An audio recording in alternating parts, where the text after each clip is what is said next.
everybody always talks about, Spotify and all of them, they don't pay artists what they deserve, yada, yada, yada, all that kind of stuff. Mm-hmm. Okay, yes. So what are you going to do about it? Are you going to keep trying to push your Spotify? Are you going to keep trying to fucking run bot farms? Are you going to keep trying to get different playlisting schemes and stuff like that? Why do that when you don't have to? There's many other options. What's up, y'all? Harkos here with the Music Making Sense podcast, and with me, as always, is the one, the only KP rocking the vest and the fucking maroon and all kinds of shit. Yeah, look at that vest, y'all. Those of y'all watching on the YouTube or on the Spotify video feed, it's like a full. Oh, he's got the fucking shoes out there, the two tones with the gray slacks. With the drum socks, dude. Oh, yes, the yes. drum socks. Oh shit. With the RBG in the background, man. Oh yeah.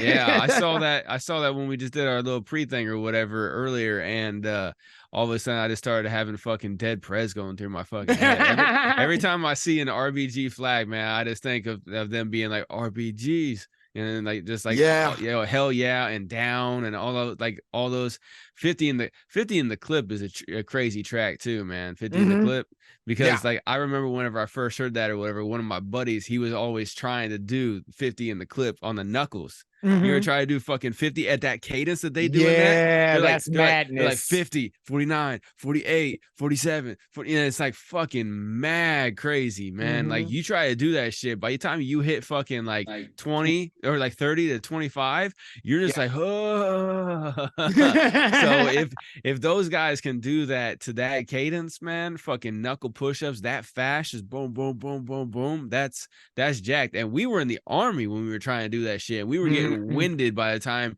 counting down from 50, by the time we got to about 25 to 20 or so. Right. It was crazy, man. And but yeah, man, Dead Prez, man, like they're they were definitely a different tone on the music, man. But every time I see that RBG in the background, that's immediately, it's like, it's fucking Hostron Ave. Yeah. And it's like keeps going in my fucking head, And, I think more of I'm thinking X-Clan. Was like X-Clan. There was King's Son. There was, definitely Dead Prez, Black Star. Yep. There's been Paris. Yeah, absolutely. I Public mean, there's Enemy. There's been a lot of people in hip hop that have done it, but for some reason, RBG is because they were always saying RBGs roll with me and stuff like that and everything like that, and so it's like actually part of their lyrics with like RBG. Like Facts. It was like they like used it as like a gang term almost. You know what I'm saying? Like in that style. Not to shit on it or nothing, but But it became a rally. It was like a rally. It became a rallying call. Yeah, exactly, man. Exactly. Gathering the troops. Well, and then their whole album was RBG, Revolutionary but Gangster, and instead of having, red, black, and green, but yeah. Anyway, enough about that history. My man knows some boy. Y'all better watch Harkos, man. Why do you know some? He knows some fucking hip hop, dude. Y'all better be careful. Yeah, I don't even have Dead Prez on my wall because I didn't even buy their CD because it was like streaming and shit like that by the time I got turned on to Dead Prez and stuff like that. Because whenever I bought a lot of these CDs, it was like pre-2007. Around 2007 is when I kind of stopped buying CDs, because then it was more like ripping offline and stuff like that, and then it's like streaming kind of started in and stuff like that, and so I was downloading a lot of stuff digitally and everything like that. And I would say for me, it was about. I can honestly say I was pretty late when I got into streaming. I would say 2015. I started getting into streaming. Yeah. Well, yeah, it might have been closer to see when. Yeah, because I was still buying CDs like from shows and stuff, because I was going to shows. So I was still buying CDs and things. I think I might have bought a few CDs after I got out of the army I got out in October 2008. And I know I bought a lot whenever I was in Iraq. I was constantly like getting, every time we got a mail drop, I was getting like 4 or 5 fucking CDs out of Amazon because Okay. because what I would do is, we'd be able to go down to the MWR and get on the internet like once a week. Right. And I would go and like anything that like me and my guys have been talking about or whatever, when they were telling, oh, you got to check out this group or this artist or whatever, stuff like that, because Right. that's one of the beauties about being in the military is you're with people from all around. Exactly. So, So you're like hearing about every type of music, just about every type of music there is. And yeah, everything, and with soldiers, everything. troops, and all those Yeah. guys, and being in the service, yeah, you're gonna get a lot of it's crazy, but no matter what MOS you're in or rating you are, rank, you're gonna get a lot of different music, man. Like mad music from people. Yeah, And exactly. from Because like, well, let's see. So I only had like 4 different roommates or so whenever I was in the army after my training and stuff like that. But like, yeah, man, like I hung around with dudes from fucking New York City. I hung around with people from fucking LA, Texas, fucking Georgia, fucking all over the place, But like I remember like one of my main roommates that I had for like 2 out of the 3.5 years I was in, he was from St. Louis, and he never like he put me onto a little bit of game and stuff like that, but not really too much, And Right. like, and we're talking about pre-2008. So Facebook was just getting started. MySpace was really the thing, but smartphones didn't really exist. Right. And so like it was all like in-person networking. Whenever you're sharing stuff with somebody, you're sharing that with them physically, and so whenever I'm talking about streaming, all I'm talking about is YouTube. Like I'm Right. like that. I'm not talking about Spotify, Apple Music, and all that shit, at that time. And but either way, like I do it every time I went down to the internet cafe and shit. I was getting on there, going to Amazon. I had like a list of fucking people I would put in. And then, of course, Amazon, even back then, it was really good at recommending like things. So Right. then, whenever I would type in, Immortal Technique, it would come up with Immortal Techniques Revolutionary Volume 1 and 2, which I got Right there. there. You know what I'm saying? But it would come up with those, but then it would also suggest, this and that and this and that and everything like that too. And so I was like, yes, yes, yes, yes. Cause I mean, I had disposable income, I had disposable income Right. and I was actually, getting put on game, because before I went in the army, I only really heard what was on the radio or like what I saw on like MTV BET, Yeah. and so like anything beyond that, like Pat Poose. Like I got turned on Pat Poose whenever I was in the army. Young Jeezy, I mean, he just started coming out about that same time frame and stuff like that, Right. But I remember like some of these CDs like Master P, Tupac, Snoop Dogg, those are like the big people that were really making waves back then. 50 Cent, 50, Game, right yep, here. game and them, You know yep. what I'm saying? Bone Thugs, of course, being from Yeah. here in the Oh Midwest yeah. and stuff like that. But like, and then Cottonmouth Kings, of course. But like those were all like big name people. But whenever I started finding out about Immortal Technique and Pharaoh Monch, I found about Pharaoh Monch from my dude on the west from California, right? And then but then he also put me on to like E40 and um who are those people from Chicago that Twisted did shit with? Do or Die. Do or die. Okay. Yeah, he put me on Do or Die and stuff like that. I never heard of Do or Die, until him. And then, I heard of Twista, but never really Do or Yeah. Die, but after I heard him, I was like, oh yeah, they're on that one track with Twista on his, his Kamikaze CD, right? Yeah, exactly. That one. That Yeah. is the cut. Chop it up with Do or Die. Yeah, Yeah. exactly. And and yeah, man, like but that's really when it started going. But then after I got out of the army, I didn't have disposable income. I started paying bills and shit. And so, Yeah. the only bill I had was my cell phone, car payment, and insurance. Like that was it. Yeah. When you're in, everything else is kind of take care of. You get Yeah. institutionalized like that. And Exactly.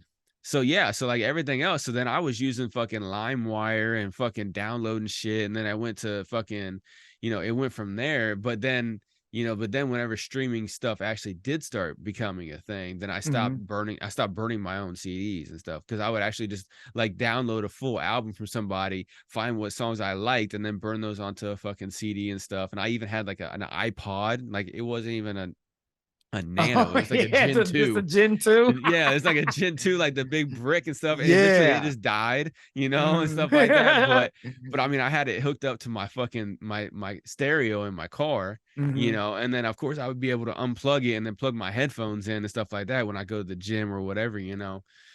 Stuff like that, you know.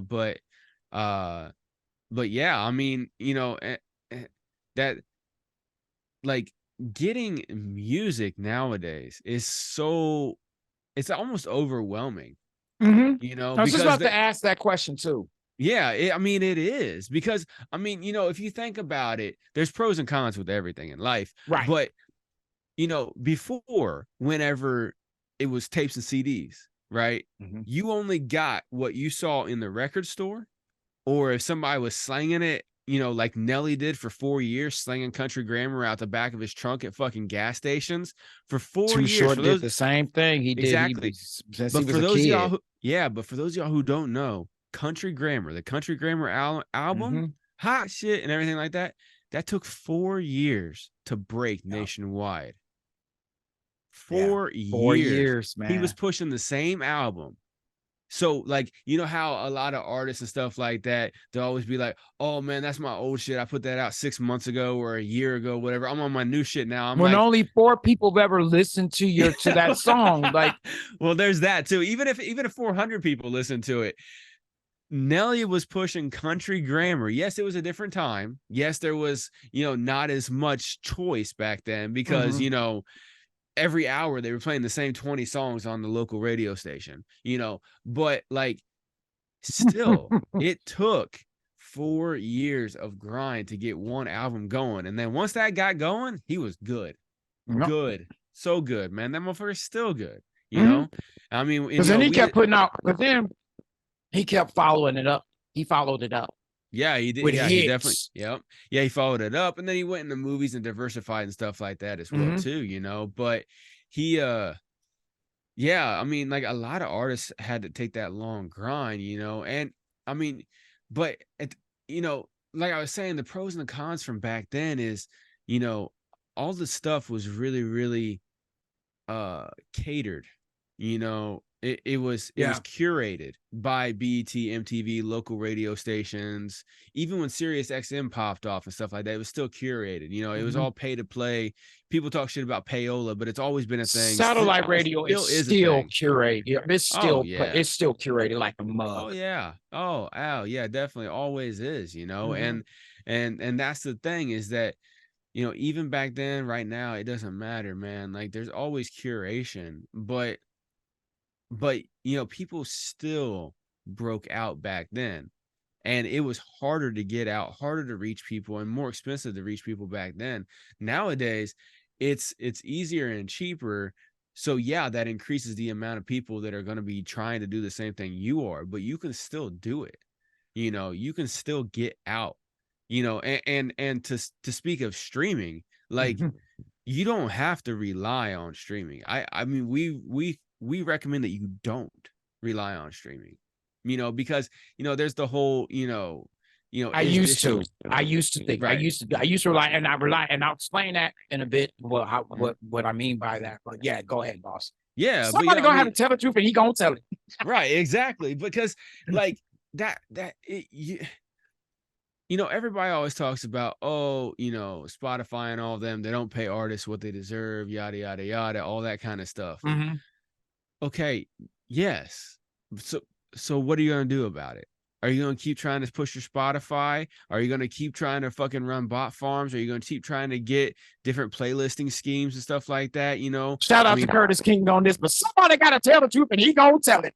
Come on now, exactly. come on. It's like, so what are you gonna do? You gonna keep doing it, right? And then keep bitching about it. Why? Why? You know, why do that when you don't have to? There's many other options. Just like back in the early 2000s, late 90s, you know, 80s, whatever, Yep. whenever before the internet, people still had to find a way to break through. They had to pay a lot more money to get their music heard, and they still figured out a way to go around that, you know, slinging their fucking CDs out of gas station trunks and shit, or trunks at gas stations, and you know, doing every single show they could possibly think of just to fucking put their CD out and stuff like that. They figured out a way to do it without paying for it. And I was actually just talking to somebody the other day. I've talked about it on here about 50 Cent's book, Get Rich or Die, or Hustle Harder, Hustle Smarter. I hustle mean, smarter. yeah. Yeah, Yeah, Hustle Harder, Hustle Smarter. But then also Jeezy's book, uh Adversity for Sale. I got to get that And one. yeah, I get both of them. yeah, they're good ones, man. And Adversity for Sale is pretty interesting because so Jeezy, I mean, this is technically drug money laundering, Of but course. yeah, of course, but he actually took a bunch of money and printed. He paid for like over 50, I think it was like 50,000 copies or more, and was Mhm. handing them out for free all over fucking Atlanta to get his buzz, and he fucking buzzed off of that because he was literally putting a fucking disc in everybody's hand for Mhm. free. Here's my shit, here's my shit, here's my shit. And he got a buzz. And so then he had 3 record deals on the table at that time. He I remember had that. he had the Boys in the Hood thing with fucking Mhm. Diddy, right? Yep. Because he was the star of Boys in the Hood. No Yeah, disrespect Bad to Boy fucking South. Big Gee and Jody Breeze and all them motherfuckers, but he was the star of that shit, right? Yeah. I mean, whenever he hopped on that fucking thing and said, if it's taking too long Tomorrow. to lock up, bring it back. You were short anyway, so bring it stack. Whenever he did, he just killed the whole fucking beat with one bar right Damn. there. You know what I'm saying? Yeah, And Jeezy then could do that, yeah, boy. and he could He could. because he actually was sick with it. And Yeah. but then also he had the buzz because he had that, and then he had like the full Def Jam deal for his, Trap Motivation That 101 motivation wrong. Yeah. and stuff like that he was putting together, and he did it not by paying radio stations to play him, stuff like that. Like, yeah, he was paying the DJs to play him in the club, and then Right. he was going in there throwing money and stuff like that. So he was showing himself as being somebody as a mover and a shaker and somebody worth paying attention to in Right. general, right? He was gathering the attention of people, and and he was spending a lot of money to do it and stuff. Mhm. But what I'm saying, what are you going to do when you got stacks of money you can't put in the bank? You got to figure out something to do. And he wanted to turn it legit because the Right. illegitimate shit was catching up with him because all of his people, Big Meech and all of them were getting fucking pinched, and Mhm. so he had to do something or else he was going to be next, and he almost got caught.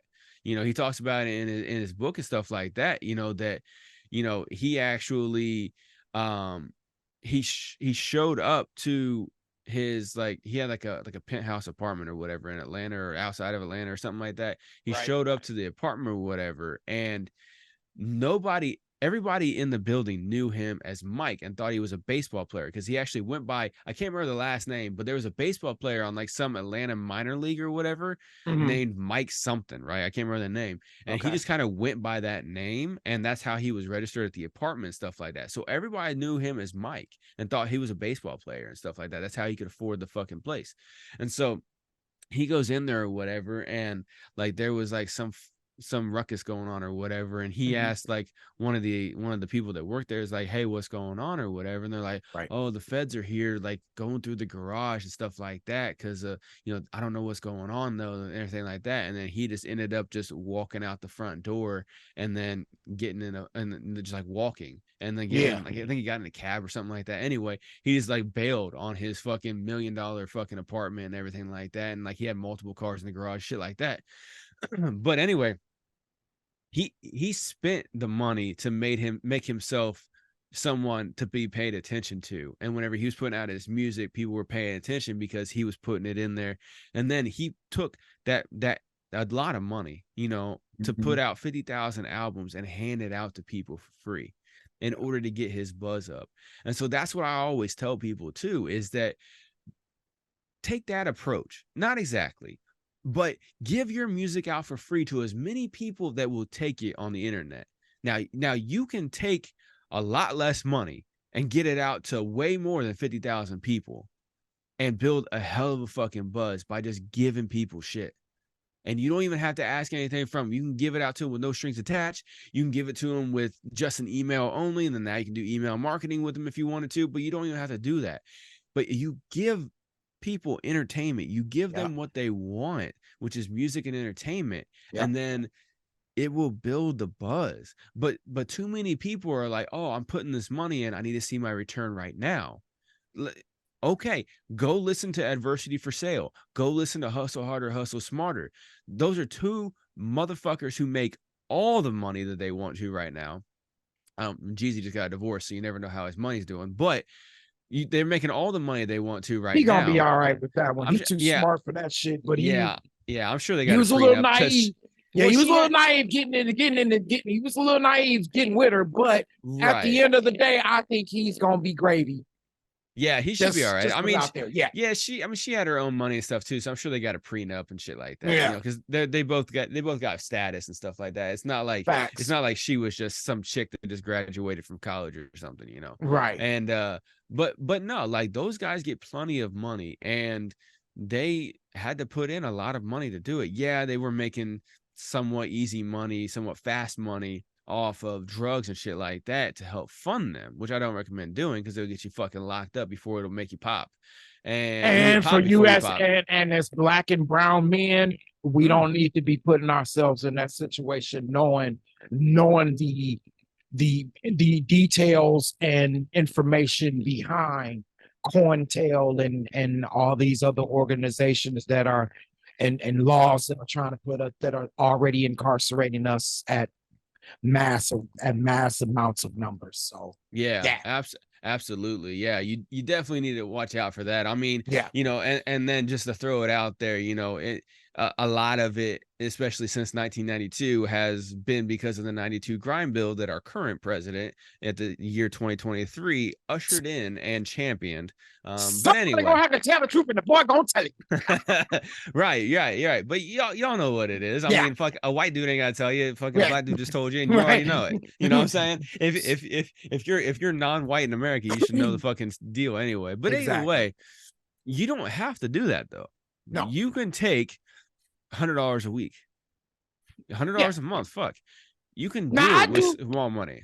Now I do have to give this up to Jeezy because again, as we were talking about, I think it was episode 13 or 14 Mm, where I have brought up about the intelligence of 50 and Hove.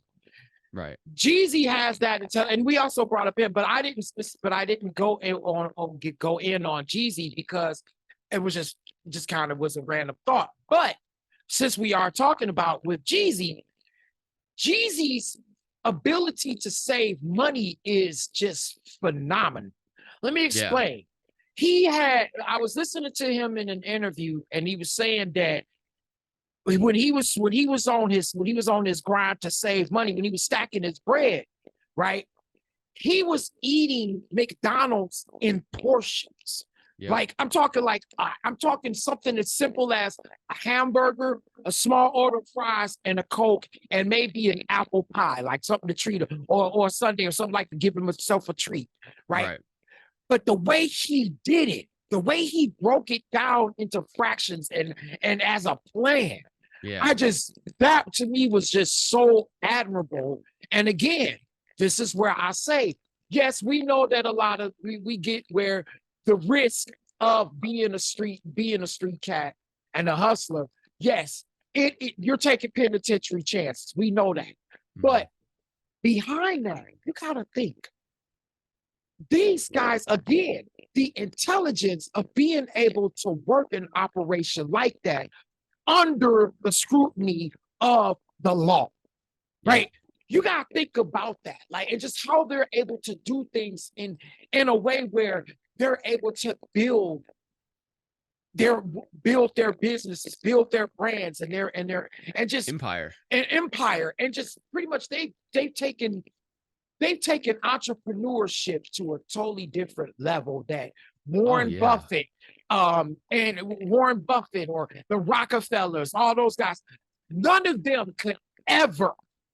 And let me speak on this shit, dude. I really gotta say this to everybody who wants to compare Jeff Bezos' rich to Quavo's rich, or Jay-Z's rich to Warren Buffett's rich. Number one, Warren Buffett already told y'all right in front of Jay-Z that he did not have to deal with what Jay-Z dealt with.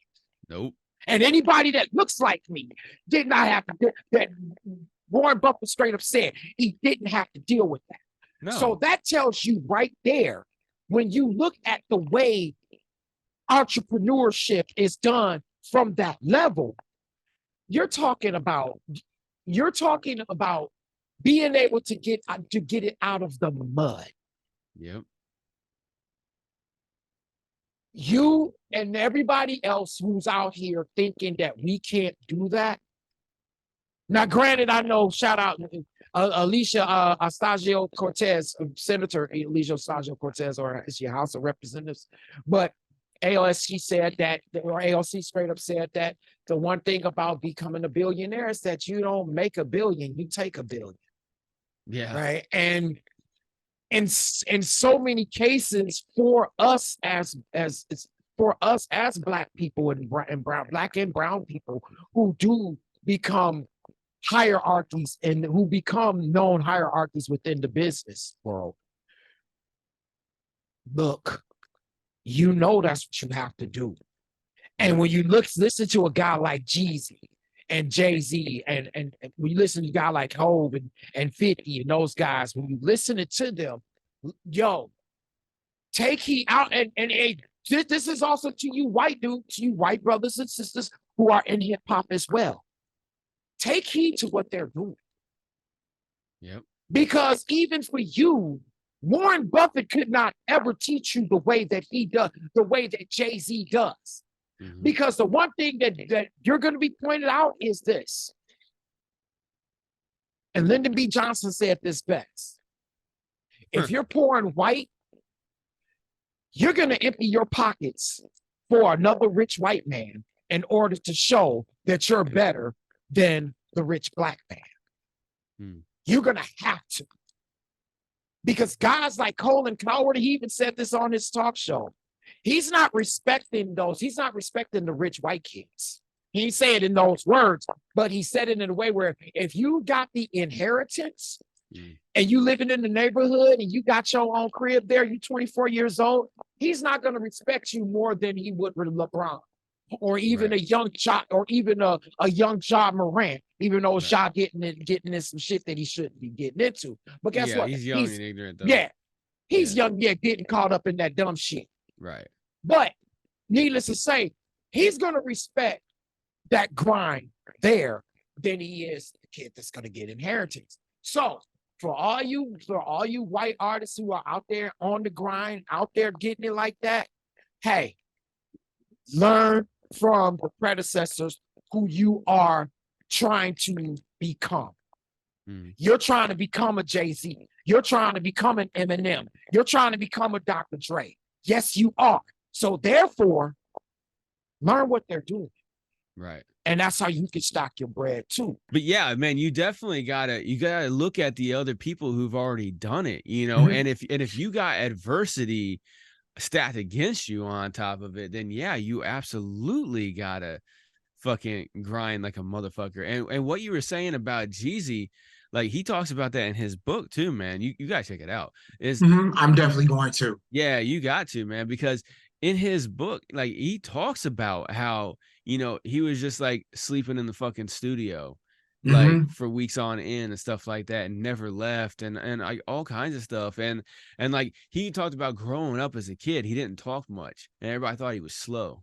Yeah, you know what I'm saying? Because like growing up down in the South where he did, in a small country town, poor ass country town, if you didn't like move a certain way or whatever, people just thought you were mentally slow. And like he's done way better than anybody in his family ever could have, and he even got fucked over by a lot of people in his family too, man. That's one thing that he talks about a lot, and but yeah, man, you gotta figure out another way to get it, because like we were talking about, before the show, and like I've talked with somebody about here recently as well too, they're like, when I was talking to somebody earlier yesterday or earlier today, I was saying, telling them about the podcast and stuff like that, and I send them the link, stuff like that, and the master link as always, that way it has all the different options for people, and they're like, okay. And I was like, you got YouTube? I was like, yeah, YouTube, SoundCloud, or Spotify, any of that. And he's like, yeah, man, Spotify is cool, but I don't like how they be treating the artists and blah, blah, blah. And I was like, yeah, that's why I tell people don't fuck with them. Just use them as a marketing avenue. Yeah. Don't use them as a revenue source. You know, when you get some revenue off of it, okay, cool. Dude, I saw somebody post up their numbers a little bit ago, and they had 75% split, right? So they were getting 75% of the split. They had 26 million streams on Spotify, and they got $55.67. 26 million streams. And that's what they were getting from their 75%. I thought it was like, at least if you got at least 1 million streams, you were getting at least $4,000. That's what I thought too, but he posted up his fucking shit, man. Let me find it real quick. But he yeah, it's interesting, man. 2 seconds. Let me find this here. Because there's a band, Apes of the State, that's within 7 years, they accumulated on DistroKid, they had like 57 grand. Right. And see, that's what I was thinking too. Yeah, so here we go. So here's off of his DistroKid. I'm not going to show you that. Well, I mean, it's going to show the name in here or whatever, but I don't know if you can see. No, I can't see it at all. Can't see. All right, I'm going to take a screenshot. And all right, I just sent it to you. Okay. But anyway, so I just sent it to KP for those of you. I just edited that part out real quick. But yeah, it says right here 26 million streams, $55.07. I was wrong, you know. But then he's got another one on here for like 6,000 streams, and it was $6 and stuff. And this is straight off of his DistroKid. He just took a screenshot of it and sent it up and stuff like that. So it's really interesting. I don't know if that's 26 million and that $55 he's making is only for like this last quarter or something like that. I'm not sure, because you got a point there. Actually, now that I think about it, after I just said that, yeah, you know, it is supposed to be like a few grand off of 1 million or whatever. So if to get 26 million, he should be having like 10, 15 grand. But either way, I think that is his total when you look at the 70 is because, and that's a 75% split. So he's getting the 75. Yeah, he got way more than, he's full of shit. If he's the way That's I'm sorry, he's yeah. Right, but he's explaining, but no, here's the thing. It's the way he's explaining it. It's because that would be that total not gonna stop, and it's like 75% of splits. Okay. Right. So what he says is, the way he titled it, he said, oh, so all he said was, so not to brag or anything, but my song Not Gonna Stop has over 26 million plays. Did my song go viral and nobody told me? Question mark, question mark, question mark. What is he trying to say here? Yeah, somebody even said you should be getting a lot more money from that. And he said, yep. And then somebody else said, music companies be like, your song has millions and millions of plays internationally. Here's $50. And he said, yep. And then somebody else said just like to selectively edit that picture and make it look better than what it is. Okay. And stuff like that. Somebody was like, only $50 who they robbing you, whoever you using has made more money than that. But this is so. All right, go ahead. I'm sorry. And then he says right here, like somebody says, you know, they're robbing you, whoever you're using. I've made more than that with just 5,000 streams, something not right. And he said, I've made lots more money off songs that got a few thousand plays too, mainly because those came from iTunes or Spotify. This one, though, I can't place exactly where this is being played. It says Facebook/Instagram, but I don't know what the split is on that. Regardless, these are numbers the mainstream superstars have. So I think what he's saying is that he thinks that the 26 million is coming off of Facebook/Instagram, which probably pays like nothing, right? Clearly, if that's what he's getting. And then that's through DistroKid right there as well too. And so, you know, that just goes to what that other guy was talking to me. That's a totally different guy right there that posted that. Is a different guy I was talking to earlier, saying how DistroKid and the streaming platforms and stuff be robbing you. And like the title of our last 2 episodes ago, where I said these major labels are fucking stealing from you and shit like that, you know? Right. You know, is DistroKid robbing from you? Possibly. But what the fuck are you gonna do? Yeah. Well, you're going to use them to your advantage. If he's getting 26 million fucking plays on that song, he should be all of his other things should be increasing. So somewhere along the line, someone's fucking him up, right? Yeah. And so whatever the technical issue is of that situation right there, he still has to keep grinding, and he is too. That's one thing I noticed about him. He just keeps going, right? Yeah. And so even though, okay, he just got $55 or whatever, that's nothing. Should he have gotten more? I don't know, because every platform pays different and stuff like that. And like I said, Facebook/Instagram probably doesn't pay shit. And so they probably just pay like the bare minimum that they legally have to or something like that, you know? And especially with the issues they have with music too, that they're they copyright infringe everything and all that stuff. Yeah, exactly. And so he's I mean, he's in the same situation that a lot of artists are, where they're trying to get moving. And one of the easiest ways to start getting some money back off of your music is from streaming royalties. But it doesn't pay shit. You know, whether or not this specific instance is 100% on book, either way, Spotify pays 0.003 cents per stream, okay, on average, right? And then some of the other ones may pay like 0.7 cents or whatever, you know, but none of them pay any more than 1 penny per stream, okay? They always pay fractions of pennies per stream. And so even if you get like, you get up to like 1 million, like you say, you get about 1 million streams, that's approximately a couple grand. But if you're getting 1 million streams on your music, you're doing good, and you're making money way more than just off of the streams. You're not relying on that. And if you are, you definitely need to hit me up, because you are not using your reach properly. You really aren't. You're not, because if you're just only relying on your streaming, and let's say you are getting 1 million streams a month, right? Let's say, for instance, you're getting 1 million streams a month, all legit, right? No bots, no fake shit, 100%. And then, so you're getting, let's just throw it out there, $3,000 a month, right? Off of that. Okay, cool. You're making $3,000 a month, man. That's like what, $40,000-ish a year, somewhere in there. That's pretty dope, man. You can do a lot. And that's your money. That's your money. And you can do, well, minus 30% taxes from the government, but fuck them. And then, you know, you can use that to reinvest while you're still working a part-time job or whatever the situation is. But when you take that money, you're getting 1 million listenings. 1 million listens to your fucking song.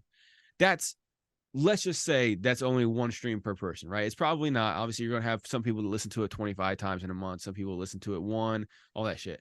Let's just say it is 500,000. You got 500,000 people listening to your music. That's 500,000 people that if you can get them to fucking stream your song at least once or twice, you should be able to get them to give you $1. And if you can get 500,000 people to give you $1 a year, you got $500,000 a year. And that's only getting $1 from one person one time a year. Yep. You know what I'm saying? You can do way more than that. And it's not just merch and all that shit. It's just with anything. If you can get 500,000 people just to donate $1 to you one time a year during Christmas or whatever, that's $500,000. You know what I'm saying? So if you are able to get that many fucking listeners, whether it's 1 million, whether it's 26 million, whatever the situation is, and you are just sitting there looking at your fucking DistroKid or your Empire or your Sony Orchard or whoever it is, right? That's your distro, and you're looking at it and you're going, you know, United Masters, whoever, and you're going $55. What the fuck? He wasn't doing that, right? Props to him. He wasn't doing that. He's like, fuck them. I don't give a fuck. I'm doing it anyway. But if you're on the other end of that, and you're going, man, I did all this work to get 1 million fucking plays, 26 million plays. I only get $55. What the fuck? These people fucking me. No, you're fucking yourself, buddy, because you are not using you. Okay, if you're getting that many fucking followers, if you're getting that many eyeballs, that many ears, that's a lot of fucking people. You're doing something right because you're getting all that attention. And two, if you're doing the work, you're so right. Shit. You need to get that shit. Because if you can get that many fucking views on, I'm going to message him now that I think about this. If you can get that many views, whether it's 1 million or 26 million or however many it is, right? If you can get thousands of listens organically a month on your music, you can get thousands of listens organically a month on a podcast, and you can make on average at least $25 per episode of your podcast per 1,000 listeners that you have. Okay. And then once you reach different thresholds, 10,000 listeners, 20,000, stuff like that, you can make more money off of that. And that's per one ad read. So let's think about this. You have a podcast like Music Making Sense podcast does, right? Right. You have a podcast and you have one ad read and you get 1,000 listeners, right? You can get $25 for that episode. However, if you listen to any podcast, you're going to know they got way more than one ad read. So it's $25 per ad read per 1,000 listeners that you get on average whenever you rock with these people and stuff like that. And you get, you run these ads and stuff like that with people. You can make way more than $55 a month, way more than $55 a day off of that shit, because you can do one podcast a week about anything that you want to do. Anything I recommend non-music, right? I recommend every artist start a podcast and every artist talk about non-music. And I personally recommend non-divisive topics, but to each their own, right? If you want to talk about politics, religion, and fucking race relations, go for it. But those are highly divisive. You get what you ask. Unfortunately, it is. You know what I'm saying? But you get what you ask for when you talk about any of that shit, like any or all of it. If you want to combine all of it, you're really going to get some shit, right? Yeah, you are. You're going to get some shit from all the people, right? But if you just want to talk about shoes, or you want to talk about music history, or you want to talk about baseball, or whatever the fuck it is that you're into, right? Fashion, whatever, right? You want to talk about, your podcast talks about what KP's wearing and how he's wearing that vest, and he should have all 3 of the buttons buttoned instead of only 2, or whatever the fuck the situation is, right? whatever y'all want to talk about. That's on so your funny podcast. I do that too. I do that at work so much. It's so funny. I'll be like, no, unbutton that bottom one. It's so funny you say that. Yo, that was just off the top too. That's just off the top. Yeah, it was. I mean, I'm rocking t-shirts all the damn time. I don't wear no fucking vest and button up shit, man. I know it's isn't that crazy? I'm the metalhead. He's the one rocking the badass shirts all the time. Yeah, man. The only thing that I wear that has buttons on it are my fucking jeans. They got a top button. That's just the one button. That's it. That's it. I don't have any shirts that have buttons, man. Like, I don't have any jackets that got buttons. They all got zippers and shit, or they're over hoodie. You know what I'm saying? Yeah, I don't have, like, I got a fucking winter coat. I got an army jacket. They all got zippers. You know what I'm saying? That's crazy. Yeah, I have no button up shit, man. I'm not trying to impress anybody like Mr. KP over here, flexing the drum socks at the bus stop and shit, man. Hey, man. Hey, it's crazy. Hey, it's all good. Do what you gotta do. Man. You live in a big city, so riding the bus ain't like no dumb shit. You know what I'm saying? It is what it is. You live in the big city. Parking space is probably like more than your rent. So fuck it, right? But yeah, why pay for a parking space that's more than your rent when you can just pay the rent and just fucking get on the bus? Fuck it. Yeah. Walk, ride a bike, get an electric scooter, whatever the fuck, But like, I keep talking to artists about this all the time. Anytime I see somebody post some stuff like that, I'm gonna reach out to this guy and talk to him about that. But every time I see artists talking about, streams this your kid, people stealing from me, that, everything like that, I'm like, yo, you can make so much more money just having a podcast. Yeah, it may take a while to get up and running, because tell you the truth, as of filming this episode right here, right now, here at Music Making Sense Podcast, we are not getting 1,000 listeners a month. We are not monetized, nothing like that at this moment. But it's not like we're not going to. It's not like we don't know the plan. We don't know the path to do it. We're working on the outreach. We're working on the awareness portion, which is, and we're building subscribers as we like. I've just noticed, like, was just looking like, and the thing is, like, I'm proud to see that we went up to 22 subscribers now.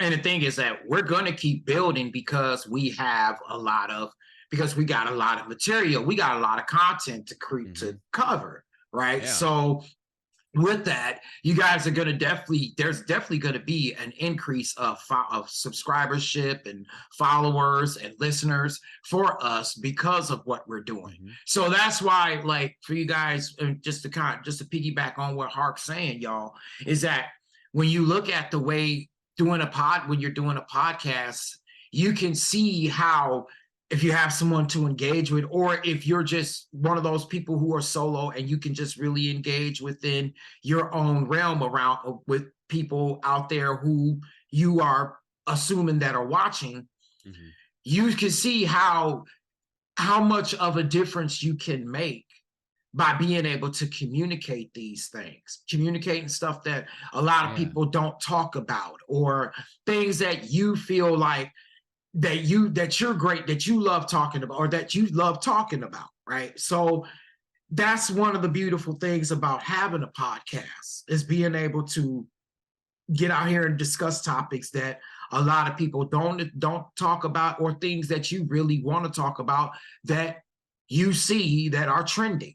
Yeah, Right. exactly. And you can talk So about whatever you want. And if you have a passion for it, you can talk all day. yeah. That's one of the things like about me, for instance, any of y'all listening right now, if you go back a couple episodes when I rocked it solo or whatever, I just went, Yep. like no script, nobody Mhm. bouncing ideas off me. Cause when me and KP are going, we bounce off each other and it's a lot smoother. Okay. Yeah. It's so much smoother because I'm sitting here jabbing at my jaws and then all of a sudden he thinks of something like he just did. Boom. And we just bounce off each other like that. It works Mhm. out dope. But even if you just rock it solo or whatever, like I did with my last podcast for 4 years, Mhm. whenever I went solo, no guests, no nothing, no co-host, nothing like that. Just me talking in between tracks about whatever. If you got a passion for something, you can talk about it all day because I can literally talk about anything all day because I have so many different passions. Mhm. So, And I had but you, my own podcast too, and I was yeah, doing the same thing. It's just that flow. Just yeah, you start talking, you just go. But it's just so much yeah. funner having it's just a lot funner having a partner though. Yeah, Like, and then I mean, but then also the conversation gets so much deeper too when you're talking with right. somebody else as opposed to just talking about yourself. Because when you're talking about yourself, you're only bouncing off of your own internal Mm-hmm. dialogue, But when you're going off somebody else, now whenever I'm speaking, I'm bouncing my shit off of KP, who has totally different life experience and thoughts on things and the way he processes things than what I do, and vice versa and shit. So you all can do that too. And plus, you're also, like I always say too, you're going to be showcasing different aspects and different elements of yourself, Yeah. as opposed to just music only and whatever you portray out in your music. If you're creative enough to come up with good music and make it sound dope, and you're creative enough even on top of that to come up Mm-hmm. with marketing strategies and stuff like that and trying to get that shit out there, Yeah. you're creative enough to talk about something else that you have a passion in, Mm-hmm. and just keep rocking, because like I said, as of filming this right now, we're not where we want to be, but we know where we need to go, we know what we need to do, and we're working towards it every single day. We're in the awareness portion, which is where every single one of y'all need to be in too. With your music, you need to focus on awareness first. Give that shit out there for free. Be like Young Jeezy, metaphorically, okay? Eric And Thomas even said that too. mhm. E.T. Yeah, Yep, yeah, Eric he's Thomas. spoken about that. Yeah, that motherfucker, he was homeless when he started doing his fucking Yeah. motivational speeches and shit like that, and public Mm-hmm. speaking and stuff like that. And now he's not homeless. Let's just say that. Yeah. And he just was going out there doing speeches for damn near free at first Mm-hmm. to get his name out there and just getting it going. You know what I'm saying? Yeah. But so many people want to fucking they want that instant hit right back. Just like whenever you make a controversial post online and all of a sudden you get those likes back, that's an instant hit. People think Mm-hmm. that it's going to work like that too with your music. Whenever, oh, I just put X amount of dollars into this fucking track in this video or whatever, I need to get that right back. No, it doesn't work like that. It's not Nope. that kind of shit, man. It's a long-term investment that you don't seek the return on for fucking sometimes years in the future, you know Mm. and it's not a quick flip. It's not day trading. If you want to use the stock metaphor, it's not day trading. It's those long 10-year bonds. You know what I'm saying? Right. That's what And your even music is. and even if you do, and the thing is like, and here's a funny thing you just touched on. If you do if you create that first video that goes viral, right? Your very first video that goes viral. What are you going to do after that? Because here's the thing, you forget that once it goes viral, that's when the work really begins. Yeah, because Because then that's when now you you got to got come to up with follow up. next. Yes, you got to Yep. follow up. You Yep. got Yeah. to follow up. And if not, you're a one-hit wonder like Alien Ant Farm. Exactly. Yeah. Or Mims, or I mean, we could go down the line, Spandau Yeah. Ballet, and I mean, Yeah, all right? kinds of Woo, people. we could go Well, down fuck, the line. I got one right here. Cassius. Tashes, yup. You know what I'm saying? That EP right there. I can't remember the name off it. I don't have my glasses. I can't read it. But Cassius, he signed for fucking Shady Records Shady Records, that's and right. came out with this album that was all GD shit. Like it was all Mhm. GD, like 7, 4, 14, everything, Mhm. and then nothing else. Yep. You know what I'm saying? And he didn't even really make a huge buzz. You know what I'm saying? He did a little bit. I've seen his name floating around here and there and stuff like that, but nothing like whatever when he came out with that album. You know, Shady really pushed him with that. You know, Yeah, he did. but you know, shit's always shady around Shady except for Shady shit. You know, and but you know, Wow. you all right? Did Ouch. that just hit you? Whoa. I'm going like Molly Querim on ESPN when she heard Shannon Sharp say Dak talking about Dak Prescott's interceptions against, I think it was I forgot which team it was, but it was a pretty recent game. I think not, was it Arizona or it was one that I think it was the second game they lost, but he said, Dak Prescott, in the words of Maury Povich, you are the father of those 3 interceptions. and Molly Cora went, whoa, Shannon. Yeah. Hey, that is true. I mean, if you cause those interceptions, you're the father. Yeah, you are the father. Yeah, that's a hell of a way to fucking say it, man. I know, it's so funny. You gotta watch it. It was funny. But I mean, yeah. The bottom line is, y'all, fuck it. If this your kid is stealing from you, fuck it. Let them fucking steal. Nothing you can do about it. I was just sitting there thinking about that today too, bro. When you said that, like when we were having after we had the difficulties and we had to just kind of get things together. Right.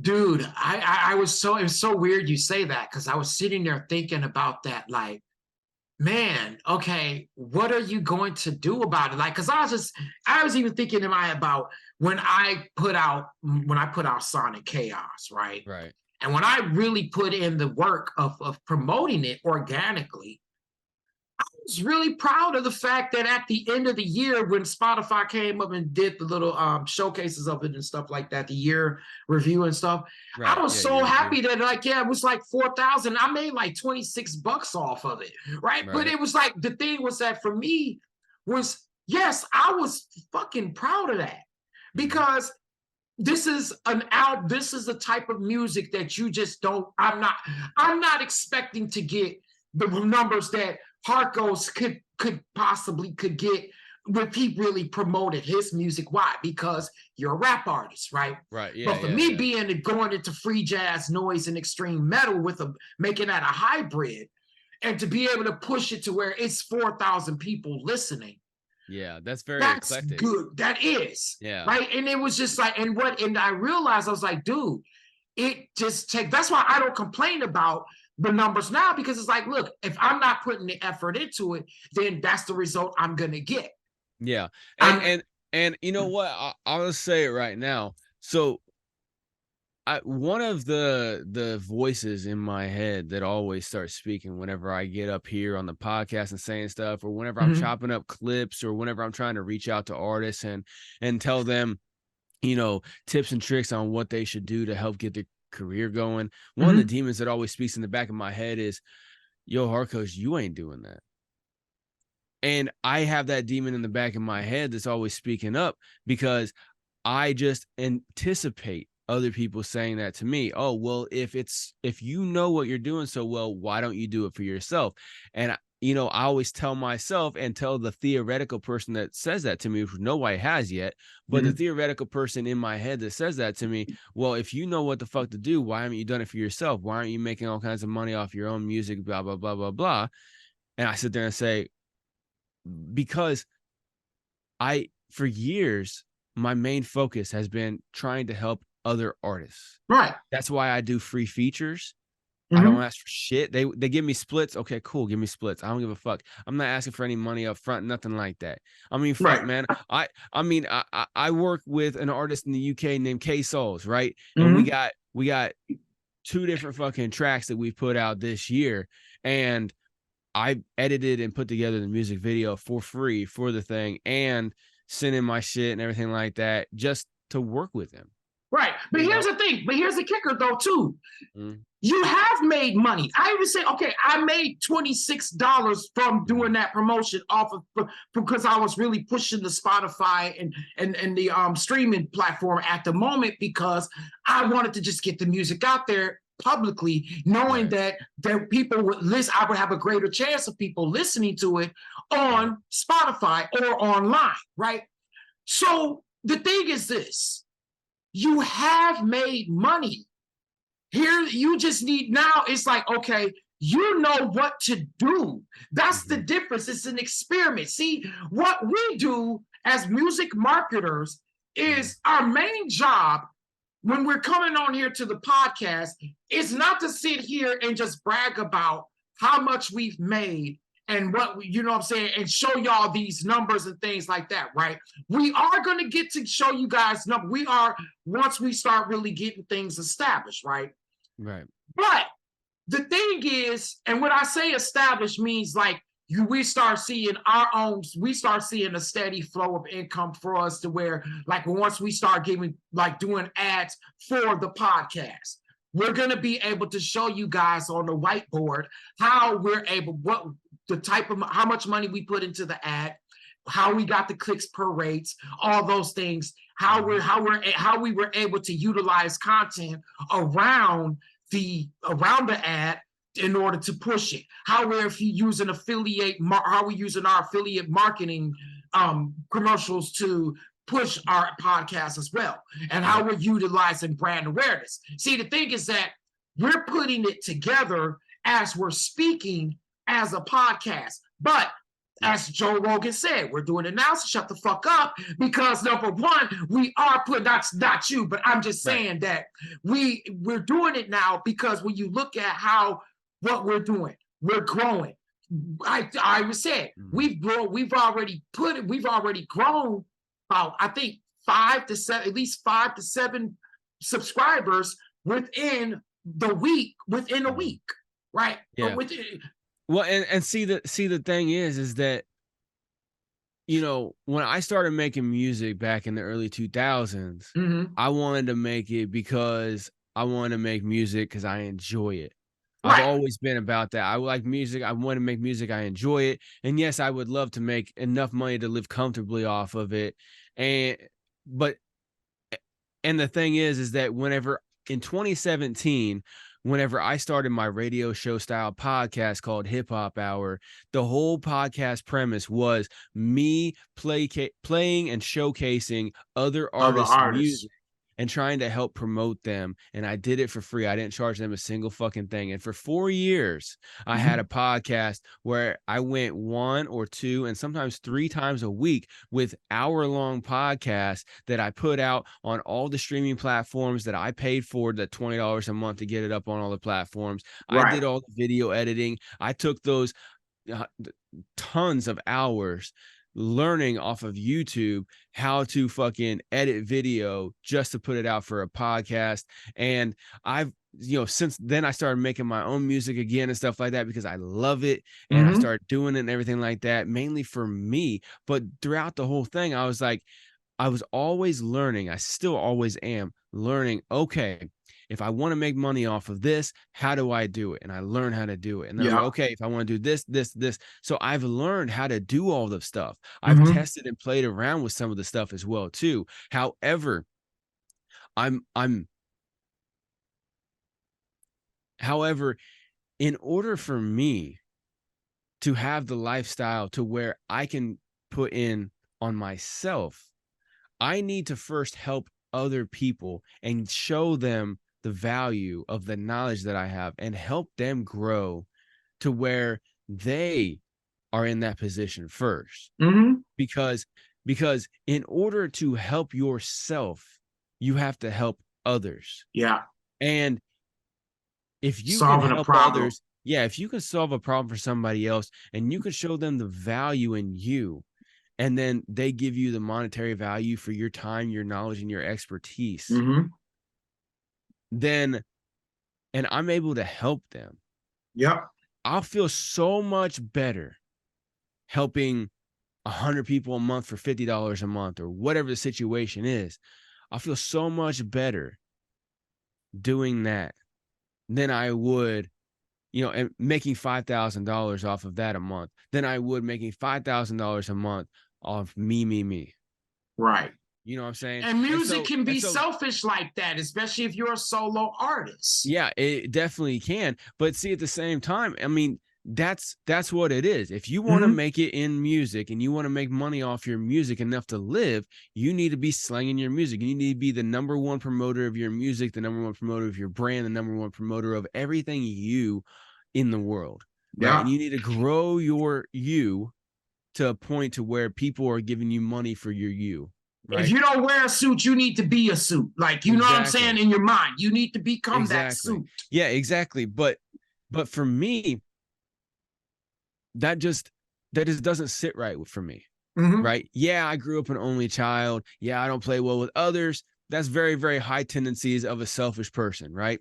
And I want my life the way I want it. And I don't take any fucking excuses either way. I figure it out and I create my life the way I want it. And I live by my rules as much as I can. Right. That's a highly selfish personality. However, I see more value in helping others than I do helping myself, because I know that by helping other people, I will in turn be helping myself, not only monetarily through, charging them for my services and stuff like that, but also I will be helping myself create the lifestyle that I want. And then I can keep creating my music and putting my music out there. And through my music, I put out knowledge too. If none of y'all have checked out my debut EP that I released last year, that I barely promoted really, called Hip Hop Revolution, go check it out. You need to put it in our link. I'll put it here. hiphoprevolution.net is the website. Okay. 100% free downloads on the fucking website. There's some shirts and shit like that if you want to buy it too, but you can go check out the music videos I put forward as well too on the fucking thing. Right here, I'll edit in a fucking, screenshot of the fucking thing. But you can go check it out. The lyrics on that fucking thing, it is on point, especially the track that I got called Venom. I'm sitting there talking about all the shit that's wrong in our fucking society and our culture and stuff like that, especially in the hip hop realm with people who will not have enough money to feed their fucking kids, but for damn sure they're looking fresh to death when they walk out the house. Shit like that. People who fucking be, smoking their brains out and sitting on the couch, not accomplishing anything, but think they're doing something with their life.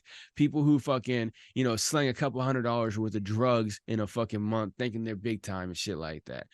All the dumbass bullshit. I'm calling that shit out. I'm talking about how people need to stand up for themselves. They need to take control of their own lives. They need to stop being pushed around by other people. They need to stop being dictated to by other people. They need to do what the fuck they need to do. I put some real message into my shit because this is the shit that I believe in. And so, yeah, I can put that out in my music. Yeah, I can fucking blast the music videos everywhere and the music everywhere. And I can be doing all these promotional runs. I can go do tours and stuff like that.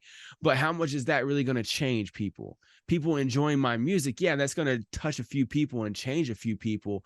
But I'm going to be able to influence so many more people and help so many more people change their lives by just working with them one-on-one and helping them navigate this fucking soup of life better than they're currently doing, and helping them create something better and more sustainable for themselves and their family and whatever the fuck else they got going on with their lives.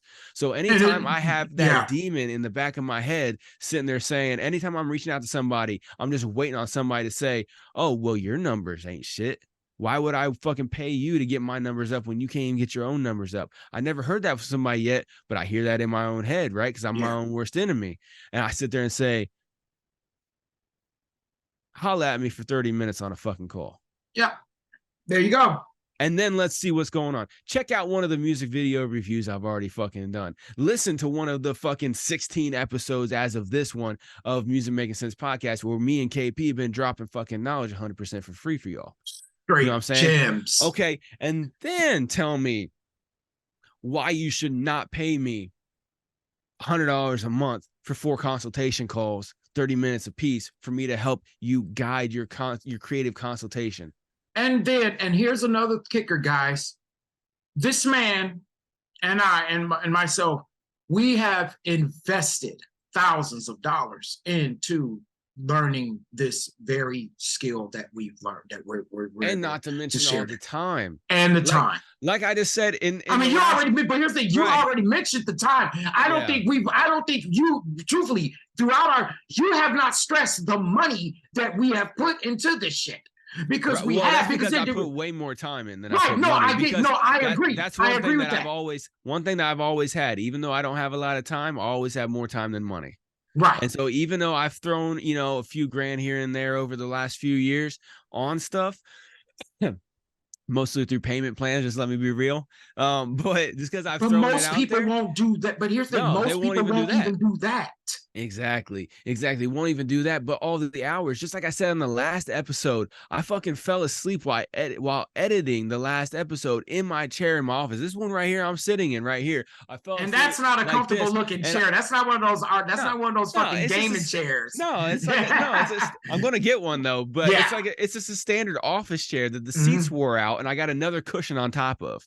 Right. I mean, here, you know what I'm saying? Here, look, this is an outdoor cushion that I put on top of my fucking chair. Because the cushion that's already on this 4-year-old chair is wore the fuck out from me sitting in it for so many fucking hours here at this computer, learning shit, teaching myself how to fucking edit video based off of tutorials on YouTube, me just playing around with shit and just experimenting, me fucking teaching myself how to fucking create websites, me teaching myself how to edit, like I said, edit video, me teaching myself everything, me taking these courses and stuff like that, mastering music, and I mean, God, dude, everything. Stuff. Yeah, well, I don't mix and master my own music, but I've created it. I record myself. I taught myself how to record myself, and then I send it out for mix and mastering because that's some extra time and knowledge I don't want to put my mind into. But dude, the idea of if I wanted to, right? But it's just, man, we just thinking about it from a creative aspect and just from a work aspect, guys, like from labor skills,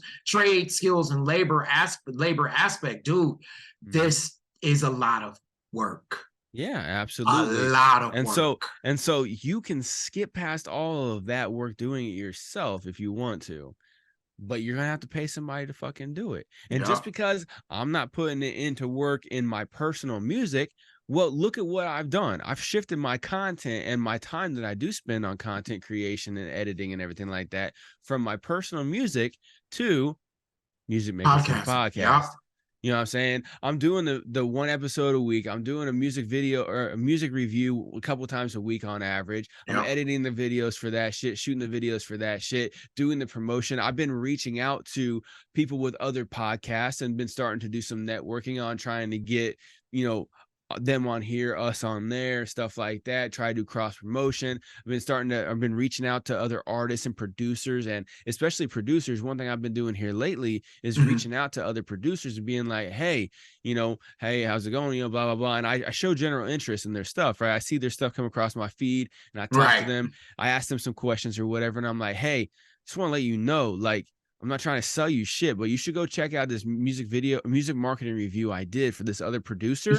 Go check it out and then just hit me back. Let me know what you thought about it. Let me know if you got any, like, if it spurred any ideas in your head.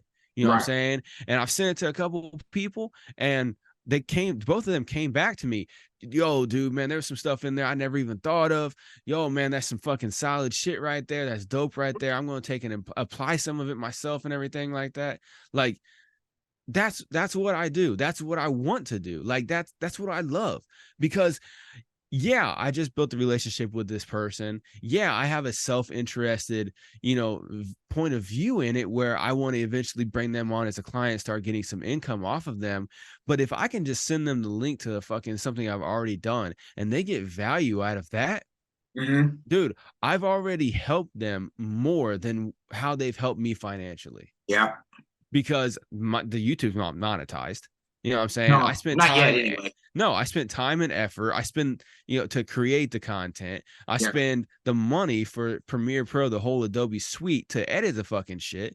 I can use free software, but I like Adobe, so I spend that $90 a month. It's fucking outrageous, but I spend it. Fuck it. and I see the benefit to doing it because I like the whole Adobe suite. And so I just spin it because I use Acrobat, PDF reader.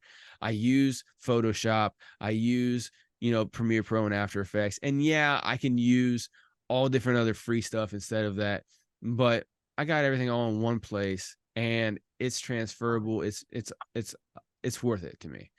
But I put all of that in and sent it to that producer and he got value out of it. And now he's going to start implementing some changes in his own life, in his own career with music to start marketing his beats better. And he paid me nothing for it. He took some time to get the information from me for free. And I've just helped him. Yeah. Just like the people I've done the music marketing reviews for, they paid me $0 for that. That's, last episode we talked about the what if demon. And the what if demon is real. And you, KP, you have that demon pretty hardcore from, what we were talking about last episode. And, it is what it is. No shots taken. No, but it's the truth. And right. Yeah, no, it's myself, right? Right. Yeah. It's absolutely the truth. But for me, I have that other demon of, what people are going to think demon. And I've always had that. Like I've said in previous episodes, like, whenever I was younger, bumping my music in my stereo and shit, whenever I got into towns or neighborhood, I turned the fucking radio down because I didn't want people looking at me. You know what I'm saying? Like, even though I had paid $4,000 for a fucking badass car audio system, whenever I was in towns or neighborhood, I turned that shit down because I didn't want people looking at me. Like, that's kind of counterproductive, right? I got fucking 19-inch chrome rims on my fucking car with blue underglow and a fucking $4,000 sound system. And I turn my music down whenever I'm in fucking towns and shit like that because I don't want people looking at me. Right. You know what I'm saying? Like, just because, yeah, I'm just call it what it is. With self-confidence, whatever the fuck it is. I got that demon in the back of my head saying like, well, you're not doing it for yourself. Why would somebody pay you to do it? And a lot of you artists listening right now, if you're still listening after this rambling that we've been on for over an hour,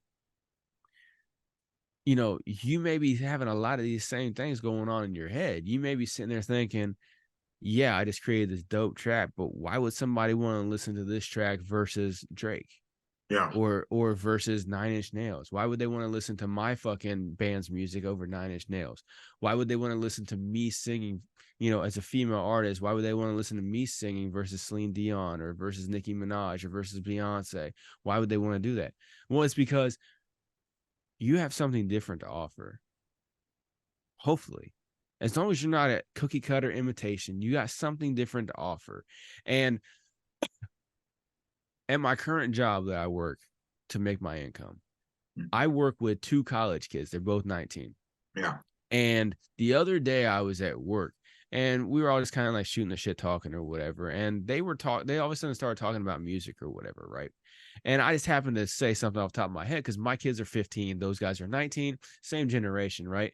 And I happened to say off the top of my head, I was like, man, y'all Generation Z people, man, you don't even like none of the new shit. You guys like all the old shit. And I mean, that's cool because a lot of the old shit, especially like 90s rock and everything like that, was dope. And the one of the guys goes, yeah, we don't like the new shit because it sucks. and this 19-year-old kid saying he don't like any of the new music, like in his generation in total, like most of the college that he's at, they don't like none of the new shit. That's why they're rocking mom jeans and 90s band t-shirts, and they're listening to Led Zeppelin, and they're listening to all this old shit. They're watching these old movies. They're everything old, nothing new, right? With this Gen Z people, right? Like, yeah, they hop on TikTok and stuff like that, but when they enjoy stuff, they enjoy old shit. You know what I'm saying? Like my 15-year-old kid, he comes in here on my wall and just picks a different fucking album and then fucking pops it on his YouTube and goes and listens to it for like a week or whatever on his own. I don't make him do shit. He just comes in here. I want to find something different to listen to. And he goes and listens to it. And then he comes back to me. Oh, I like this track right here. Oh, I like this right here or whatever. Like they like the old shit because the new shit sucks. Why does the new shit suck? Because it's all cookie cutter, fake, everything like that. Like I just saw somebody post something about the new City Girls album is set to do 6,000 sales in the first week, right? Because that shit's empty. That shit's void of anything real. So if you are an artist and you're sitting there asking yourself, why would somebody want to listen to me versus Nicki Minaj? Why would somebody want to listen to me versus Drake? Why would somebody listen to me versus 9 Inch Nails, or not 9 Inch Nails? Let's say name one brand new hot band. Lorna Shore. Okay, why would somebody want to listen to my band versus them? Because you're not the same old bullshit. You're different. You're unique. You're eclectic. Like KP is eclectic as a motherfucker. He's dressed up with a suit with a fucking drum set in the back with an RBG flag on the fucking side. Right. And he's got a mohawk with a fucking nose ring and shit. Like, you don't know what the fuck's going on with this guy, right? And tattoo on the forehead. I know a lot of y'all like, nigga, I can't stand you for it. I get it, but yeah, all that. But there's so much more value in being unique. Yeah. And so if you can showcase that through your music and through a podcast, you're going to grow the reach of your fan base so much more. And you're going to have so much more fun doing it. You're not going to sell out. You're not going to be doing a lot of shit you don't want to do. You're not going to be going and doing these placating ass interviews at Hot 97 where they don't even know who the fuck you are, but they got you in there because you just paid them $3,000 for an interview. You're not going to have to fucking do these bullshit ass shows that you don't want to do. You can do what you want, when you want, on your terms with who you want. That's the lifestyle that we all need to have, and that's the lifestyle we can all work towards together. And you know something too, bro? Like, I was just listening. If you ever shout out to Curtis King, and today I was watching a little bit of his watching a little bit video he created today, and it was Juicy J doing a little. He was talking Juicy. It was with Juicy J and Wallow, and Juicy J had made the comment that talking about how rap sales are down 40% and how much of a problem it is. But then Wallow's like, he totally disagrees, because he's like, what's starting to happen is, you just pointed out, what's happening is that young people are wanting realness. That's why LaRussell is starting to blow up, because he's that young rapper who's rapping in his who's doing shows in his backyard, and he's spitting about real shit, right? And he's talking about things that you feel. He's touching your feelings. He's touching those emotions. And what's starting to happen is that these young people are tired of listening to murder music. They're tired of vibing the niggas just talking about shooting and killing and ops and all this stuff and Xanax. And they're tired of listening to it, and they want something they can feel. Yep. And that's why when you talk about, like, that's why when you look at like Special Ed, he had to bring it up. And I mean, I know people got upset with him.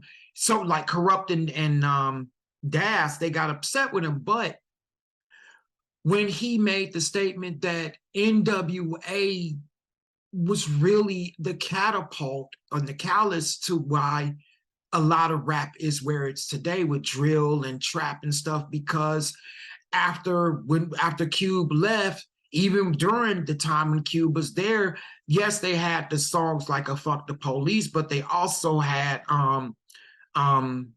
what was it? Gangsta Gangsta. Yep.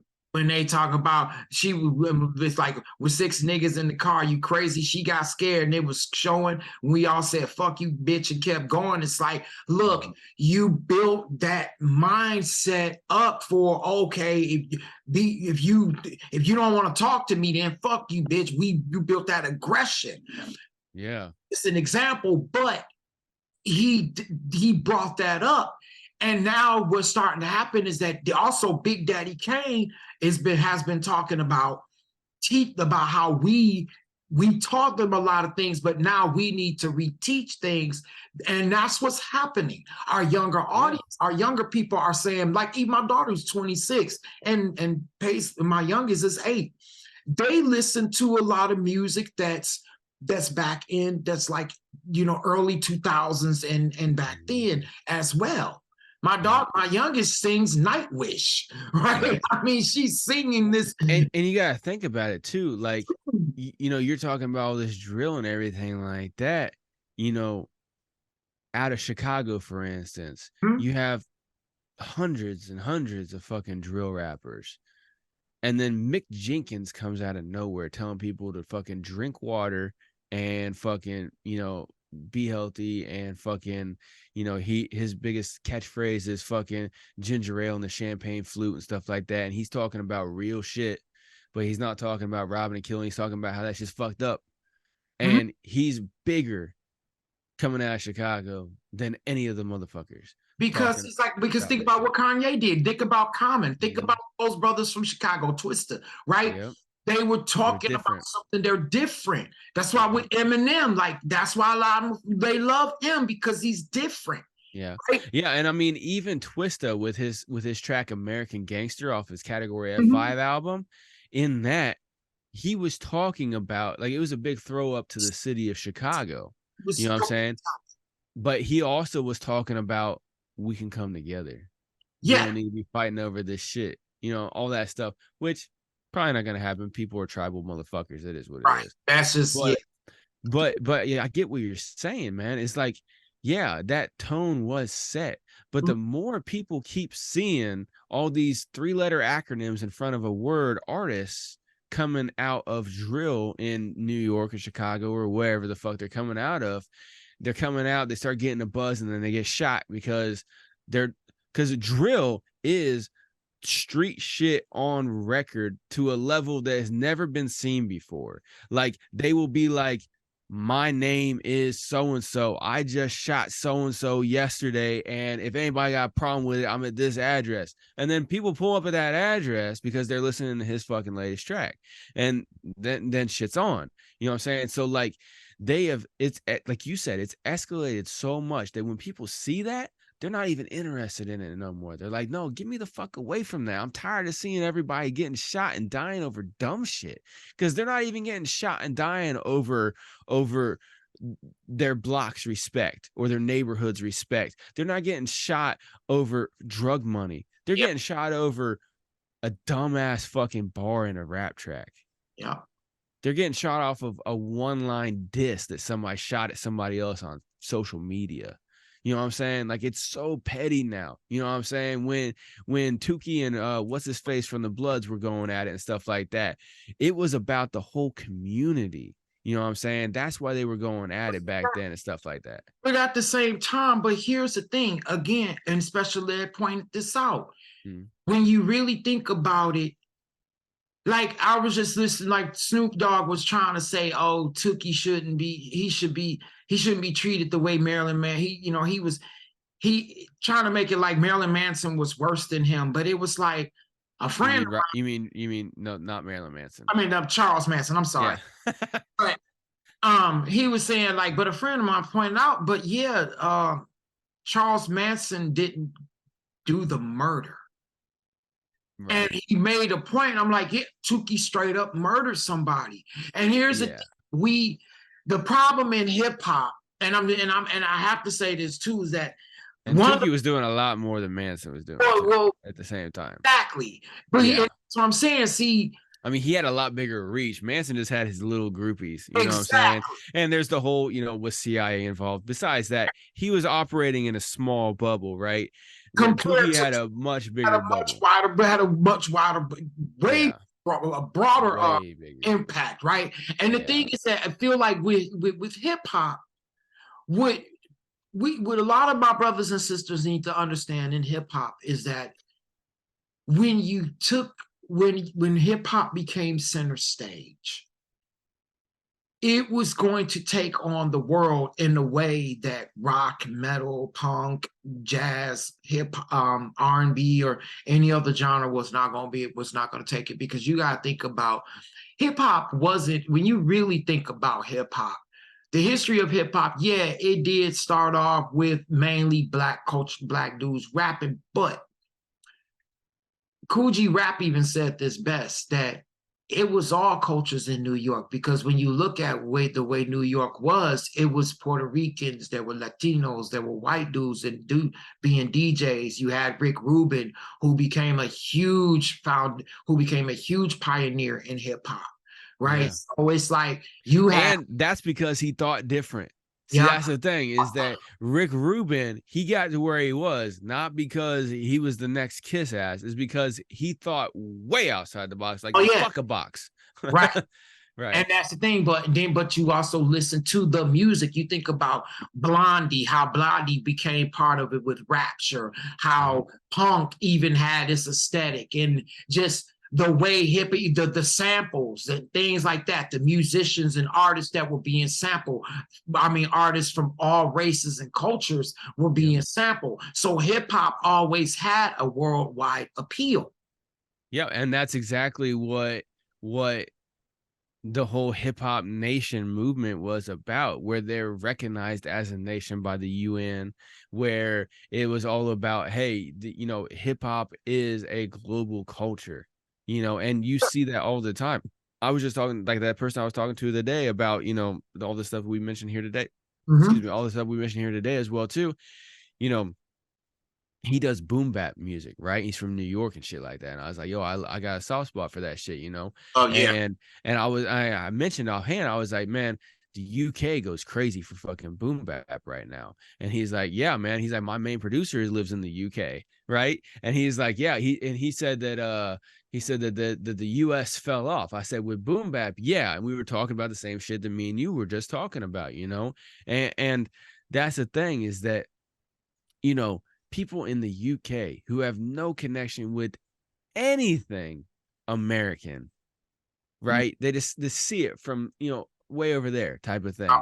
They have such a deep connection with the whole culture, with all the 5 elements of hip hop and everything like that, at such a deeper level than most people in America do nowadays, because, you know, things have gotten so watered down, corporatized, and bastardized with the mainstream and everything like that. And, you know, yeah, I got some of these motherfuckers up here too that have fucking, you know, went one way, you know, Pitbull right here, right? That motherfucker does nothing for any culture at all, right? You know what I'm saying? But that was the first album that he came out with, and that was actually cool. You know, he had Kulo popped up on there, Toma and stuff like that.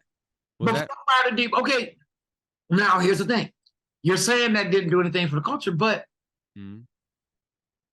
mainstream music, mainstream hip hop or pop hip hop was definitely needed, because you think about with Fresh Prince and Jazzy Jeff and DJ Jazzy Jeff and the Fresh Prince, and they like you definitely need that.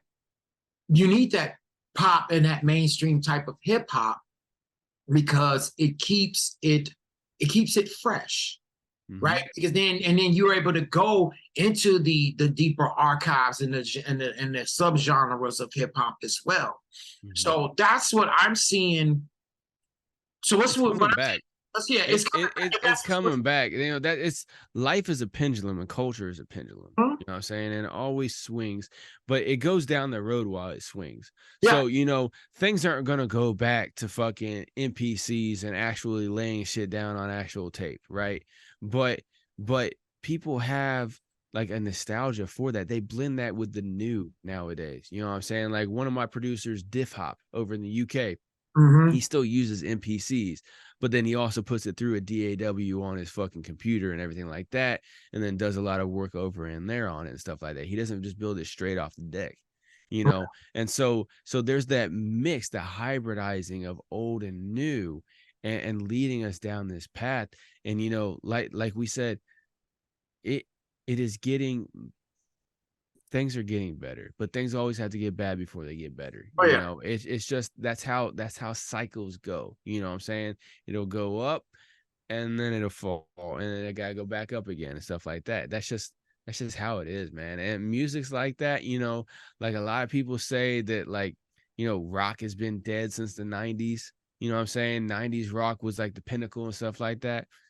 Well, you know, everybody's got their own point of view on that, but at some point it will come back and it will be like the thing again. But as of right now, you know, hip hop has the biggest thing, but it's being poisoned so much that people are turning away from it. And that's where, you know, places like Punk Black and stuff like that we've mentioned here before on the show, they're coming up, they're like new hybrid versions of things are popping off, and they're taking off way more than any of the bullshit does. You know, like you mentioned, I think in the last episode, because I was just editing that not long ago, that last episode, you mentioned how, you know, Nas and all them people are selling out stadiums. And the old school hip hop artists, yeah, all the old school people are selling out, and all the new school people like Lil Baby, Dub Baby, and everybody else who's wearing diapers, they're like dropping shows and shit like that, because they can't sell tickets because nobody wants to see them. Why would they want to see them? They're gonna just fucking pull up their phone. They're not worth it. Yeah. To these people.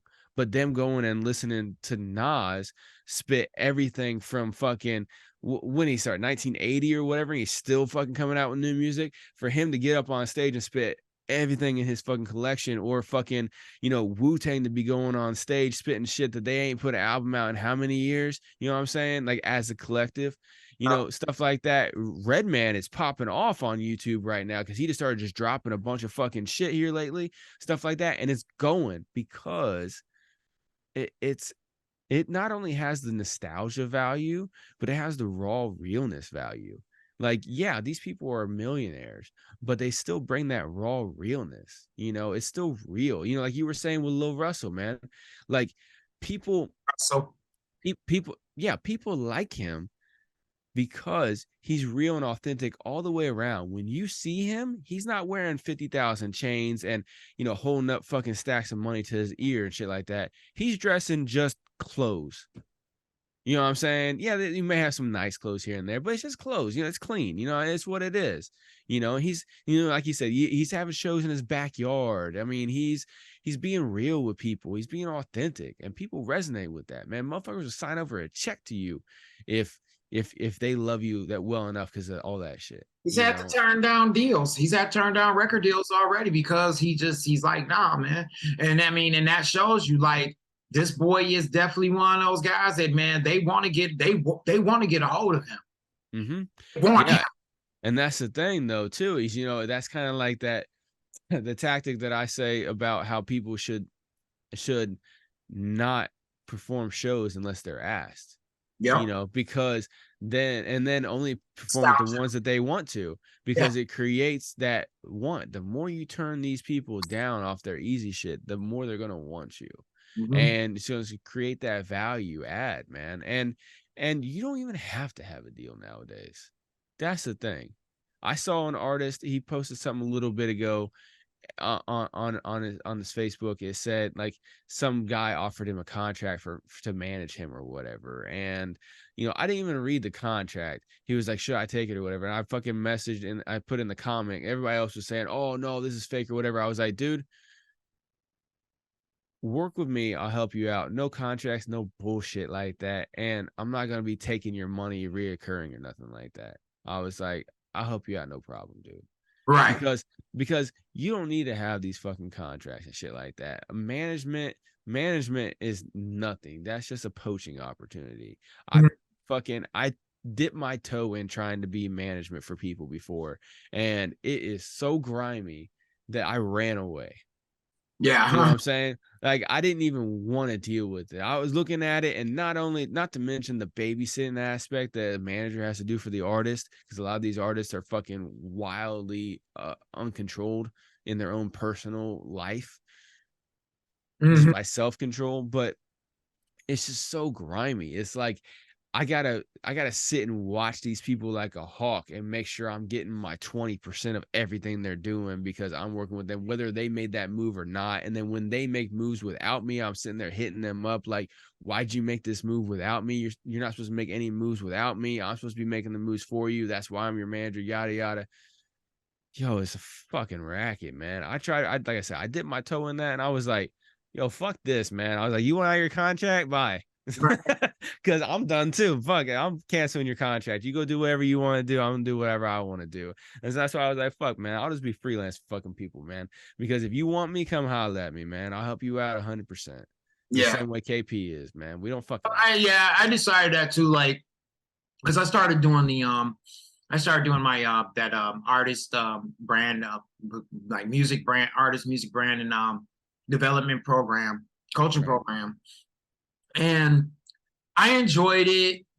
You know, I enjoyed working with the artists I did. That was just a blessing. But I started feeling like a slumlord. Yeah. It was like because I was doing it because it was like, now I started doing it for the money. Mm-hmm. Started my price off at 500, and then I, you know, went and did a sale because I wanted to get more clients on. So I did a sale, and then like a birthday sale. It was a really cool one. which I was able to get more people on. And then I started kind of getting into this wheel and deal thing with it. And I was just like, you know what? I really don't Dirty. feel comfortable. Yeah, it just felt super fucking dirty. Yeah. Yeah, because you put yourself and the artist into a both of y'all with your backs against the wall type of situation, because now you guys got into some kind of contractual agreement for X amount of months, and you're sitting here like, oh well, I have to keep giving them something, and then they have to keep giving me something out of it and shit. No, it's just fucking grimy. It's just like, look, let's just do this 1 month at a time.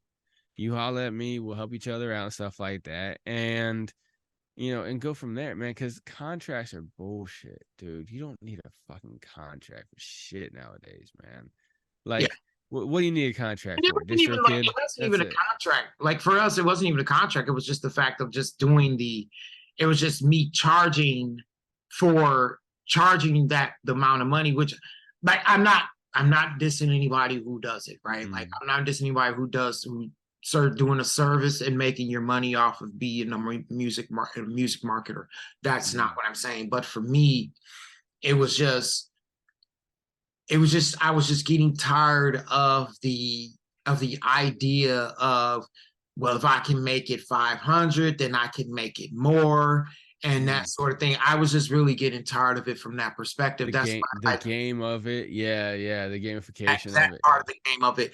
And I just felt like, it would be a lot easier and just more productive for for me to just go into it in podcast form, which is what we're doing. And it's been a lot better since I've been doing it in the podcast space versus just trying to be out there on my own trying to make money at it. Because for after a while it ended up really killing my drive. And I think it was after the one artist that I had that we ended up parting ways. And then that's where I was like, you know what? Yeah, the course was 3 months anyway. So just go ahead and do the 3 months and then just go ahead and let it go. But then after that, I just decided to just let it go in its entirety. And Yeah. now it's like, it just feels better just how we're doing it, like being able to do the reviews. And then just, like I said, I'm got to really look because the way my schedule is work, but that's corporate and hours have been cut. So Right. I'll be able to determine what day I can do the lives for us on the for the MMC cast, so I could go live on Instagram and YouTube for us. So that's what I'm looking at too, and just like being able to being able to do the music marketing and share content and talk with people about it versus trying to get them to personally, because like even I don't want to really do ads. I don't want to be the person being responsible for your ads and all that shit. I really don't. So Well, and I even dabble with that too. And it's like, yeah, I can manage your ads for you, but ads are not really complicated. no, Like the management of the ad is not complicated. right. However, coming up with the strategy, and that's where it's kind of complicated sometimes. That's where you get the value. And so I'd much rather sit there and chop it up with people and come up with different ideas and stuff like that, and then them come back to me whenever they got a question or whatever. And so then I'm teaching them how to manage their own shit. If they want me to manage it for them, okay, cool, whatever. But yeah, like just try and see, like there's so much more than just managing ads for somebody. There's so much more than just, you know, trying to give them pointers and stuff like that. It's a real working relationship, and so yeah, that's why we bring all different kinds of things to the table here with Music Making Sense podcast, with everything that we're doing here on the podcast. And we got more things in the work for every single one of y'all who enjoy what we're doing here. And I mean, like I said, if you want to work with us, you holler at us and stuff like that. We'll see what we can do to help you out. If we can't help you, we're gonna say we can't help you and stuff like that. Or Recommend. it's not gonna work. We're gonna recommend something else. We're gonna recommend something. We're gonna help you out because that's just what we want to do. We want to help people. Yes, we like everybody likes money, right? But we want to help people because we get so much more value out of it. Because if we help you and you don't give us any money, then you're also going to tell other people, hey, this guy helped me out, man. Go check him out. Go check out this content. Listen to this content right here. Check this out right here. You know what I'm saying? This guy helped me out a lot, man. Oh man, I like what these guys said right here. It was fucking dope. They really spit game right here. We need to go check them out. And then you start going from there. And then we're helping you. You're helping other people by turning them onto us. So then we're helping them. And it just keeps going like that. And then we can really start changing some shit here in this music industry. Instead of it being so predatory and everything like that, we can bypass all that bullshit, because between me and KP and our adversity to anything structured in life and any norms, per se, white dude into hip hop, black dude in the fucking metal who wears suits and fucking, has RBG flag in the back, all kinds of weird shit. You know what I'm saying? We do things however the fuck we want to do it. And so sticking to any norms that the industry tells us, oh, you have to do that. I'm like, no, I'll do whatever the fuck I want to. How about that? And so if you are in the situation where you're like DistroKid stealing from me, or oh, this thing's rigged, oh, shadow banning on social media and everything like that, holla at us. Wow. Maybe we can at least say something that will spur the idea in your head that will get you to think differently about where you're at and come up with something different, go around all them and their bullshit. Exactly. That's what we're about here at Music Making Sense Podcast. That's what we rock with here, with everything that we teach you here, everything that we talk about here. We're all about different, all about change, all about overcoming adversity, all about doing shit differently to get a different result. So instead of being tied down to some contract that you don't want to be in anymore, or that's just raping you for everything that you got, that's it hollowing you out and making you feel soulless, don't do it. Yeah, don't do it. Simple. Absolutely. So if you got value here today, as always, make sure you drop a comment below, like, share, follow, subscribe, all that happy horse shit. But also, if you, like I said, you want to talk to us, holler at us, you can hit us up any and everywhere, musicmakingsensepod.com. Excuse me, musicmakingsensepod.com for any and everything Music Making Sense Podcast. And then, bare minimum, drop a comment down below where you're listening right here, right now, or hit us up on the socials, and we will be in touch with you and we will help you out. So, yeah, like too, guys. What was that? Your phone broke up. Said share and like. Yeah, share and like, share, follow, subscribe, all that shit, man. Absolutely. So until next time, we will see y'all. You do good. You keep listening to what we got here. Implement that shit and drop comments down below. Let us know what you think. I'll see y'all later. Holla, y'all.